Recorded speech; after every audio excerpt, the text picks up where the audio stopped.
Guys, ഈ കോട്ടൊക്കെ ഇട്ടിട്ട് ഇങ്ങനെ ഒരുങ്ങി നിൽക്കുന്നത് സിനിമയ്ക്ക് പോകാൻ വേണ്ടിയിട്ടാണ്. എൻ്റെ വീട്ടുകാർ പറയുന്നുണ്ട് ഇവൾക്ക് നട്ടപ്രാന്താണ് ഈ മഴയത്ത് സിനിമയ്ക്ക് പോകാമെന്ന്.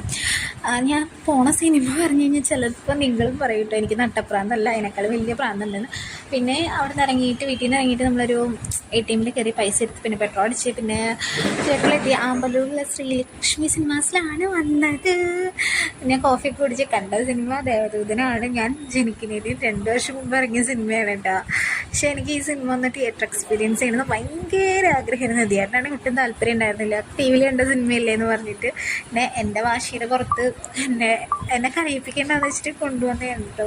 തിയേറ്റർ എക്സ്പീരിയൻസ് അത്രയ്ക്കും നല്ല എക്സ്പീരിയൻസ് ആയിരുന്നു. കുറേ പേരുണ്ടായിരുന്നു കേട്ടോ. അവിടെ നിന്ന് ഇറങ്ങി, നല്ല മഴയായിരുന്നു.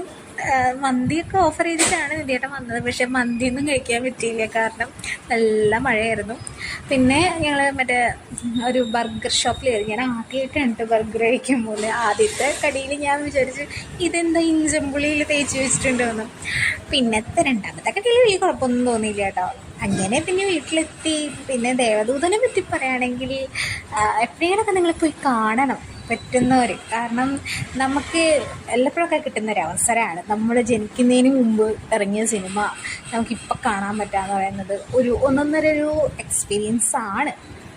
അപ്പോൾ നിധിയേട്ടന് 2 വയസ്സുള്ളപ്പോഴേക്കും ഞാൻ ജനിക്കുന്നതിന് 2 വർഷം മുമ്പ് ഇറങ്ങിയ സിനിമ നല്ല കുറച്ച് ഭാഗങ്ങളൊക്കെ കട്ട് ചെയ്ത് കളഞ്ഞിട്ടുണ്ടെങ്കിലും ഓക്കെയാണ്, എനിക്കിഷ്ടപ്പെട്ടു.